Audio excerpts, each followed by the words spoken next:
Nous sommes en onde avec Carmen Rousseau pour la chronique historique. Bon matin, Carmen. Bonjour, Bruno. On est de retour avec toi pour parler des cinémas. Oui, on va au vu. On va au vu, ben c'est le fun parce que là, il y a des bons films de ce temps-ci au cinéma. Ben oui, il y a 100 ans. On va faire la chronique d'il y a 100 ans. C'est pas pour parler du film Charles Aznavour, là. Non, pas celui-là. Non, D'accord. Mais on va revenir dans le temps de Charles Aznavour. Même avant. OK. Même avant. Donc, on t'écoute. Bon, ben c'est juste pour dire que finalement, le cinéma à Amos apparaît dans les années 1930. D'un vrai cinéma, ce qu'on appelait à l'époque un théâtre. Mais il y avait du cinéma un peu avant. Dans les années, au début des années 20, le cinéma était, bon, disons, réglementé par la ville. Fallait, d'ailleurs, comme les cirques, les théâtres, etc., il fallait que ce soit des bonnes affaires. Oui, oui, bon, oui. Finalement, en 1924, 27, on va dans la salle paroissiale derrière la chapelle-école, on va permettre la diffusion de films éducatifs. Oui, oui, ça, c'est ça, ce mot-là. Oui, c'est ça. Alors, vous imaginez... Ça, on s'imagine comment ça devait être le fun. Vous imaginez. Donc, finalement, on fait un saut, un bond dans le temps, puis on se ramasse, on se retrouve 10 ans plus tard, où il y a la création véritablement d'un premier cinéma à Amos. C'est le Théâtre Royal, ce qu'aujourd'hui on appelle la Résidence Royale, le bâtiment est toujours là. Ben oui. Alors, qui va être construit par un monsieur Alfred Roy, qui était dans les assurances. C'est un homme d'affaires, mais qui était, entre autres, dans les assurances. Et l'architecte de ce cinéma, un certain Auguste Martineau, qui est probablement le premier architecte qui va venir en région. Il s'était établi à Val-d'Or, mais il y avait un bureau à Amos, puis il y en avait un autre aussi à Rouen. Et là, les cinémas, dans ce temps-là, ça devait être une pas pire business lucrative parce que là, il n'y avait pas la télé, il n'y avait pas, l'entertainment qu'on a aujourd'hui, les divertissements. J'ai pas d'études là-dessus, mais je pense que oui. Oui. Les films étaient annoncés, entre autres, dans les années, mettons, peut-être pas les années 30, mais en tout cas, les années 40-50, tous les films sont annoncés dans le journal. Il y a même souvent un résumé. Et ce qui est assez spécial, même à Amos, à cette époque-là, il y a toujours, ou presque toujours, un film en anglais dans la présentation. Ouais. Et souvent, on va voir 2 films.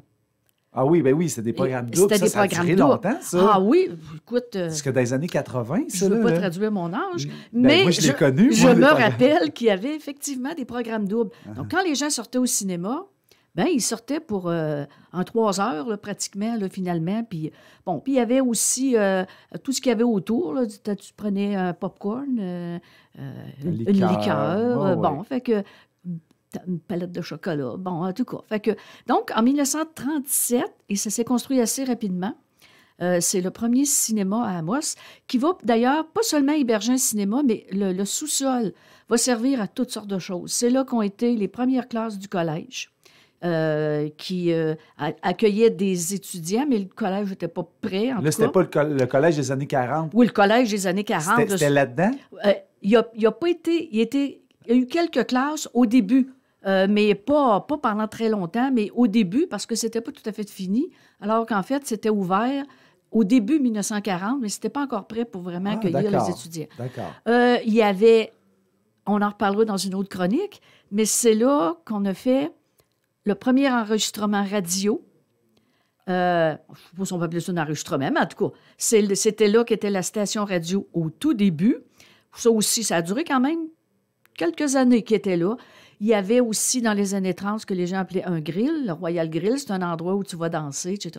Et après, il y a eu plein de toutes sortes de commerces qu'il y a eu au sous-sol. Là, ça allait d'une coiffeuse, par exemple, jusqu'à je ne sais pas quoi, là, mais il y a eu plein de petits commerces au sous-sol de cet édifice-là. Oui, parce que c'est assez grand, là. Il y a encore des choses actives de ce côté-là. Là. Et puis après ça, là, dans les années 80, le cinéma va fermer ses portes.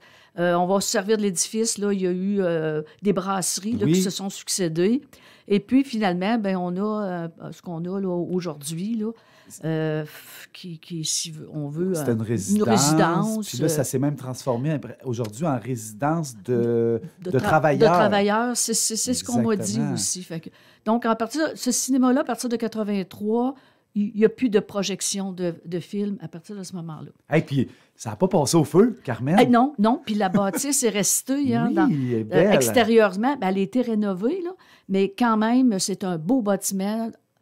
On n'a pas beaucoup au centre-ville des bâtiments, un beau bâtiment comme ça. Et même, l'entrée est restée comme c'était à l'époque, là, sur le coin de la rue. Donc, c'est un beau bâtiment, effectivement. Et puis là, on va, parce qu'on est limité dans le temps, nous autres, là. Alors, on va au deuxième cinéma à Amos. Ah oui, est-ce qu'il y a eu deux cinémas simultanément? En même temps. Wow. Alors, c'est ce qu'on appelait le Théâtre Amos. Alors, pour le situer, bon, je pense que tout le monde sait Amos où est l'accueil Harvey Bibeau. Oui. Alors, sur le coin de l'accueil, il y avait autrefois un hôtel, mais il y avait aussi, juste à côté, il y a eu un cinéma avec aussi un garage là, qui s'est construit. Et ce cinéma-là a ouvert en 1948. C'est deux hommes d'affaires d'Amos, un monsieur Magny, Maurice Magny, qui aura justement un garage juste à côté. Oui. Et Raoul Duchesne. D'ailleurs, M. Duchesne va en devenir le seul et unique propriétaire de ce cinéma pas longtemps après, à peu près 2 ans après. Il est le seul propriétaire. Et dans fin des années 40, début des années 50, je ne suis pas tout à fait certaine, on va accueillir un personnage d'envergure internationale, Fernandel. Ah oui, il est venu à Amos. Il est venu aussi. à Amos, c'est ça. Je sais qu'il est allé à Val-d'Or. Il avait fait une grande tournée, en fait. Ah oui, puis on a peut-être 1 ou 2 photos à Société d'Histoire de cet événement. Bien, pas de l'événement au cinéma, mais plus tard, quand il est allé manger au restaurant. Mais bon, Fernandel. Fernandel, c'était quelque chose dans le temps, là. C'était un acteur français. Oui. Mais qu'est-ce qu'il faisait ici? Aucune idée. Je ne sais pas qui avait réussi. Qu'il soit venu au Québec, premièrement. Oui. Eh bien. Mais je ne sais pas qui avait réussi à le convaincre de venir comme ça dans le Grand Nord. Mais à quel moment qu'il est venu, Fernandel? Il me semble que c'est fin des années 40, début des années 50. Je n'ai pas vérifié la date exacte. Ben, et c'est à ce cinéma-là qu'il était allé. Là. Mais je sais que Montréal était une plaque tournante du milieu de la chanson, puis peut-être même du cinéma. Donc, c'est peut-être sous influence de Montréal qu'on a réussi à avoir. Peut-être, mais quand même, là, il serait allé dans Laurentides. On aurait dit, ah, ouais, tu sais. Mais venir en Abitibi, en tout cas, puis dans le temps, là, s'il a pris la route, là, c'était sa gravelle, là, tu sais, c'était quelque chose.